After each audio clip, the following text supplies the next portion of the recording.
Formula One is a sport built on the thin veneer of respect. Drivers risk their lives at 200 miles per hour, 320, 30, 40 kilometers an hour, trusting that the person next to him will play by the rules. But when a world championship, an unforgiving ego, or a toxic teammate rivalry takes over, that thin veneer vanishes in a heartbeat. Today we're looking at 10 times the paddock turned into a war zone. Moments of pure, unadulterated disrespect. And we start in 2018, where the tension did not stay on the track, but spilled into the garage. Max Verstappen was putting on a masterclass in Brazil, cruising towards an easy victory. Behind him, Esteban Ocon, a lap down, was on fresher tyres and decided to unlap himself.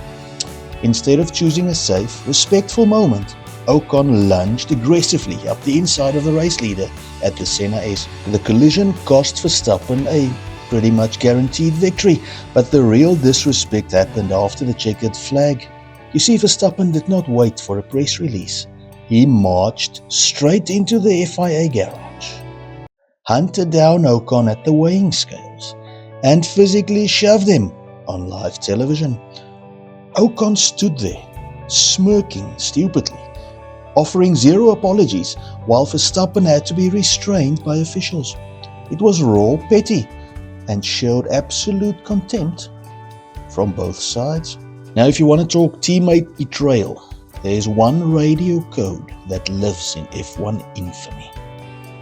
By 2013, the relationship between Sebastian Vettel and Mark Webber was highly volatile already, but during the Malaysian Grand Prix it fractured permanently. Red Bull were comfortably running 1-2. The pit wall issued a strict order, multi-2-1. Gotcha. Multi-map 2-1.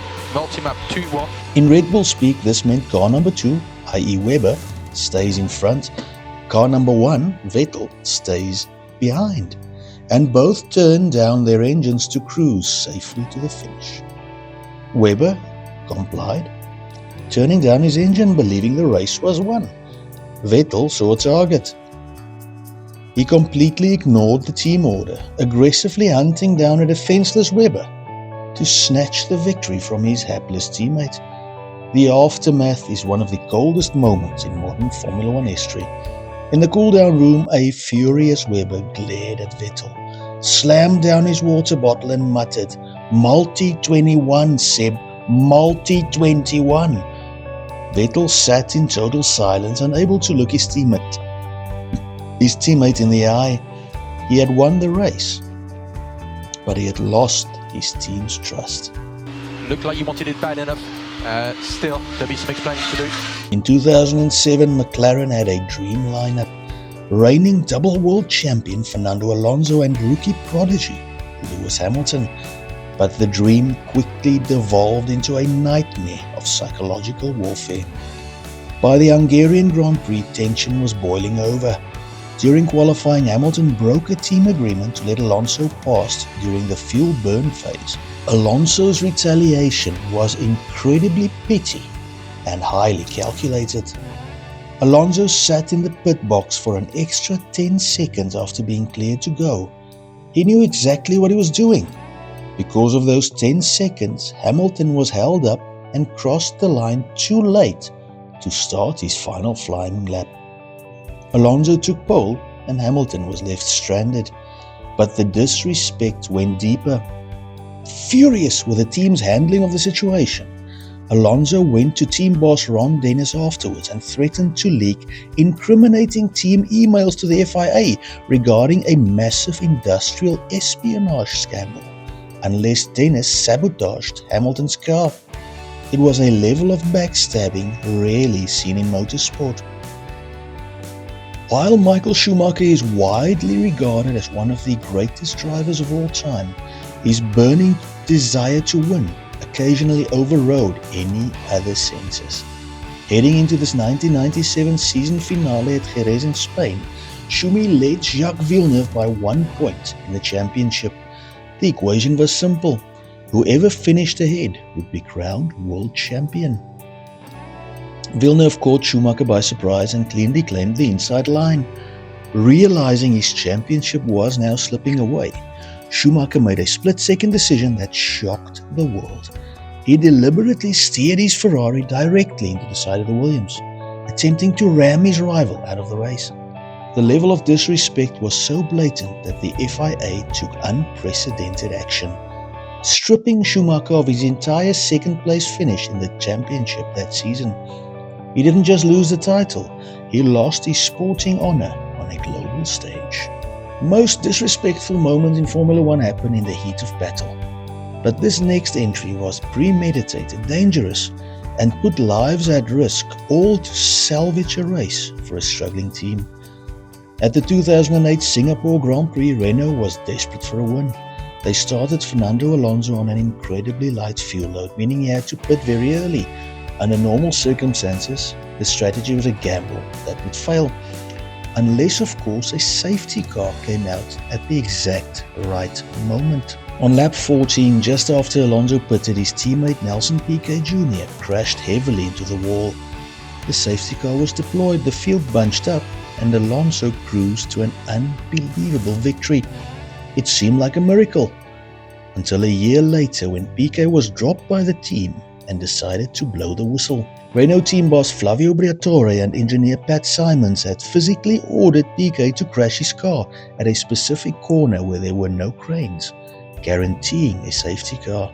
To order a driver to deliberately crash a high-speed racing machine, risking his life, the lives of the marshals and the other drivers to win a race, remains one of the most disgraceful betrayals of respect the sport has ever seen.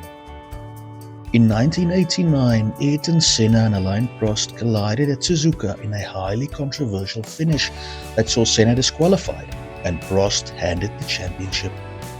Fast forward to 1990, back at Suzuka, and the roles were reversed. Senna was leading the championship for McLaren, with Prost second for Ferrari, and if neither driver finished the race, Senna would be the champion. Before the race even started, Senna was furious. He had secured pole, but the FIA refused to move the pole slot to the clean side of the track, giving Prost's Ferrari in second place a massive grip advantage of the line. Senna knew exactly what he was going to do. As Prost turned into the corner, Senna kept his foot flat on the throttle, not even attempting to make a turn, ramming his McLaren into the back of Prost's Ferrari at 160 miles per hour. Both cars slid into the gravel in a massive cloud of dust. Senna calmly walked away as the 1990 Formula One World Champion. He later admitted it was entirely deliberate, a ruthless, dangerous act of revenge against Prost and the FIA. In Monaco, qualifying is everything, because overtaking is impossible. Securing pole is 90% of the job done, and in 2006 Michael Schumacher was desperate to keep his rival Fernando Alonso off pole position. Schumacher had set the top time, but on his final run Alonso was flying behind him, on pace to beat Schumi's time. Schumacher claimed it was a simple driving mistake, but the telemetry did not lie. He had deliberately locked his brakes at a snail's pace, steered into the barrier, and stalled, parking his car to force a yellow flag which instantly ruined Alonso's lap. The paddock was in disbelief. Drivers and team bosses called out the sheer disrespect of the move. The stewards agreed, stripped Schumacher of his pole, and forced him to start the race from the back of the grid. Sometimes a long-term friendship outside of the sport is completely incinerated the moment two drivers fight for a win. This happened between Max Verstappen and Lando Norris at the 2024 Austrian Grand Prix. For laps, Norris hounded Verstappen for the lead, throwing dive bomb after dive bomb, but Verstappen's defense crossed the line of hard racing into something much more controversial. Verstappen repeatedly broke the unwritten gentleman's agreement of Formula One by moving late under braking, forcing Norris off the track. The final collision ruined both of their races. What made this a moment of absolutely zero respect was the post-race fallout. Norris, visibly upset, stated that if Verstappen did not apologize or admit fault, he would lose a massive amount of respect for his friend. Verstappen, meanwhile, blamed Norris for being too aggressive. The bromance was dead, sacrificed on the altar of a race victory. Now, respect isn't just about driver-on-driver violence. Sometimes it's a team showing complete disrespect to their own driver and the millions of fans watching. At the 2002 Austrian Grand Prix, Rubens Barrichello had dominated the weekend. He took pole and led almost every single lap. He thoroughly deserved the victory. But his teammate Michael Schumacher was Ferrari's #1 guy. So Ferrari had ordered Barrichello to step aside on the final lap. The crowd erupted into a chorus of deafening boos.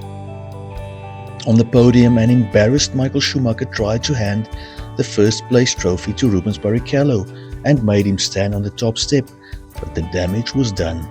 Ferrari had turned a sporting contest into a staged theatrical show, showing zero respect to the competitive integrity of the sport. To close out our list, we look at a rookie who managed to lose the respect of the entire grid in his very first weekend in Formula One. Of course, it's Nikita Mazepin. There's a strict unwritten gentleman's rule in Formula One qualifying. You do not overtake drivers who are queuing up and preparing to start their flying laps. You wait your turn, create a gap, and then you go. Mazepin, of course, ignored this agreement, jumped the queue, and immediately spun, ruining the qualifying sessions of the very drivers he had just cut in front of. Over the team radio, driver after driver expressed their utter disdain. Mazepin had managed to alienate the entire paddock before he had completed a single race lap. I love this guy. Formula One is a pressure cooker. When the visor goes down, the line between an aggressive competitor and a completely disrespectful rival becomes incredibly thin. Which of these moments do you think was the most disrespectful? Was it Vettel's betrayal of Webber, Senna's calculated crash in Suzuka, or Mazepin's incompetence? Let me know in the comments below. Don't forget to like, subscribe for more F1 history, and we'll see you in the next video. God bless and goodbye.